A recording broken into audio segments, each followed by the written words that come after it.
hi guys welcome to my mini blog देखु मुझा fast time Sai Baba व्रत कर आज लास्ट पाली गुरुवार मु मोर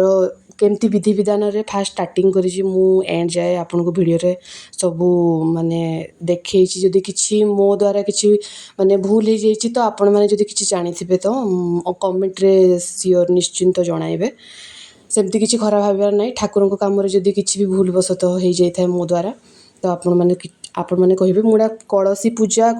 करी कलसी स्थापना अलरेडी कर ठाकुर माने साई बाबा को अभिषेक करने मु प्रथम पितल थाली देकी मैं तार प्रिपेरेसन रे लगी देखु मु कलसी पूजा करी फूल चंदन सिंदूर एमती देकी मोर जो ठाकुर अच्छा भी पूजा करी साई बाबा को अभिषेक करने मुझे प्रिपेरेसन लगी देखु साई बाबा मूर्ति एवं गोटे पितलर थाली रे दीप घी सब सजड़ा सुजड़ी एवं चली आ भोग भी काटिकी मुझे रखीदे ठाकुर को निहे लगाए रखीदे से जगार सब आणिकी गोटे जगार करी तापर तो गंगा जल गधेली आउ पंचामृत देकी मैंने सेठी हलदी दही दही आउ गुड़ आउ कौन कि महू सब मिसेकी एमती पंचामृत प्रिपेरेसन करी बाबा को मु अभिषेक कली देन मु सोफा कपड़ा पुछि पाछिकी वस्त्र पिंधेली साई बाबा केमती देखा जाउछंती बाबा केमती देखा जाउछंती आपण माने प्लीज कमेंट रे कहिबे तापरे ठाकुर को मु देखंतु अभिषेक कर सारा पर स्थान रे बसई देली तापर तांकर गोटे फूलमाला प्रिपेरेसन करी देन देखंतु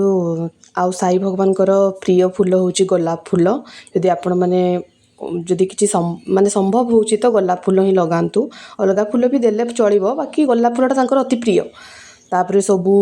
दीप गुड़ाक मु सजेली जो सठी सब लगेदेली तापर झुणा आरती देवाई मुझार प्रिपेरेसन कर देखु ए ठाकुर को भोग लगी तापर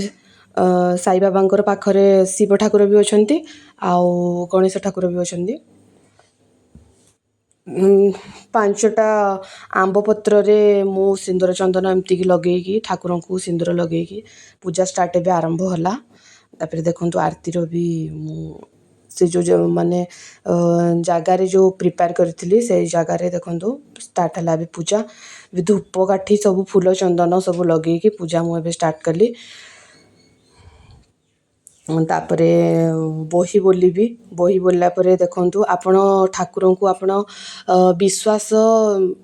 माने आशा भरोसा जहाँ भी आपण माने माने आपणकर मनर कथा जणेबे से निश्चिंत रूपे आपण कथा शुणिबे मु बहुत जन को शुणी भी साई व्रत पालन कले आपण जहाँ भी आपणकर मनरे थिबो किछि पूरा ही नथिबो साई ठाकुर को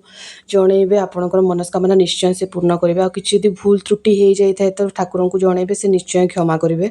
प्रथमत होची जो कौन सी भगवान होते निजर आपणकर विश्वास विश्वास आपण केमिति करूछंती निष्ठार सह केमिति पालन करूछंती माने सफा सुतरा हेकी तांकर प्रोसेस विधि विधान हिसाब रे देखंतु मु ठाकुर को आरती भी देली आरती करली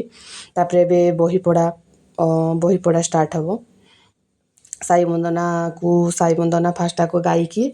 फास्ट मु स्टार्ट कली देन किछि जदि भूल त्रुटि हो जाइतबो ठाकुर को आपण जणाई परिबे आज तो लास्ट पाली ताने आज खीरी पूरी भोग एमतिया करवा कथा बाकी मु छोट छुआ जेहेतु मोर अच्छी जो मु संभव ही पारानी किसी करने से मु देखिए लास्ट रे कौन कौन भोग बनई ठाकुर आउ मु एटा तो लास्ट पाली सरीगला देन किछि मास गला पुणी आउ थे 9 पाली 11 पाली अच्छी मु करी बोली भाभी मोर मनस्कामना पूर्ण न हवा जाके आपण माने ठाकुर को जेमिति भरोसा विश्वास निष्ठार सह माने डाकिबे ठाकुर आपणकर कथा निश्चय शुणिबे माने एमती नाई कि शुणिबेनी माने आपणकर काम भी माने जो कर्तव्य भी करूछथि सेटा को भी निष्ठार सह तुलेबार अछि नाई कि खाली ठाकुर को विश्वास करिकि तांको ऊपर एमती जणेबे सेमती नाई दुईटा जाक कले जाई कि एका टाइम रे ତାପରେ ଛୁଆ ବି ସେ ଟାଇମ୍ରେ ମାନେ ମୋତେ ବହୁତ ହଇରାଣ କରୁଥିଲା ତ ସବୁ ଏ କାମ ଏକଲା ତ ହେଇପାରିବନି ହଜବେଣ୍ଡ ବି ଏଇ କାମରେ ମୋତେ ବହୁତ ସପୋର୍ଟ କରନ୍ତି ନହେଲେ କିଛି ହେଇପାରିବନି ଏମିତିଆ ସେ ଟାଇମ୍ରେ ଛୁଆ ବହୁତ ଦୁଷ୍ଟ ହେଉଥିଲା ତ ସେ ସେଠି ତାକୁ ଧରିଥିଲେ ମୁଁ ଏଇଠି ପୂଜା ସମାପ୍ତ କଲି ଆଉ ସାଇଡ଼୍ର ପଡ଼ୋଶୀମାନେ ଆମର ନା ବହୁତ ଭଲ ସେମାନେ ବହୁତ ସପୋର୍ଟ କରନ୍ତି ସେମାନେ ବି ସେଦିନ ନେଇକି ଛୁଆକୁ ବହୁତ ତାମାନେ ସପୋର୍ଟ କରିଥିଲେ ରଖିଥିଲେ ଖୁଆପିଆ କରିକି ଗାଧାଗୁଧି କରିଦେଇଥିଲେ ଆଉ ଛୋଟ ଛୁଆକୁ ଧରିକି ନା ଯାହା ଭାବିଥିବ ସେଇଟା ହୋଇପାରେନି ତାମାନେ ବହୁତ କଷ୍ଟ ଦେଖନ୍ତୁ ସାଇ ଠାକୁର ତ ମାନେ ଲଡ଼ୁ ଭୋଗ ଲଗେଇଛି ଦେଖନ୍ତୁ କେମିତି ଦେଖାଯାଉଛନ୍ତି ଫୁଲମାଳାରେ ବହୁତ ବଢ଼ିଆ ଦେଖାଯାଉଛନ୍ତି ତାପରେ ମୁଁ ତୁଳସୀ ପୂଜା କରିକି ଦେଖନ୍ତୁ ଏମିତି ମୋର ତୁଳସୀ ଗଛ ଏମିତି କରିକି ଲାଷ୍ଟରେ ମୁଁ ଏଇଆ ଭୋଗ କରିଥିଲି ଖେଚୁଡ଼ି ଭୋଗ ଆଉ 5ଟା ଲେଖାଁ ବହି ଆଉ 5 ଜଣଙ୍କୁ ମାନେ ଦେଇକି ମାନେ ମୁଁ ମୋର ପୂଜା ସମାପ୍ତ କରିଥିଲି ମୋ ଭିଡ଼ିଓ କେମିତି ଲାଗିଲା ଆପଣମାନେ କମେଣ୍ଟରେ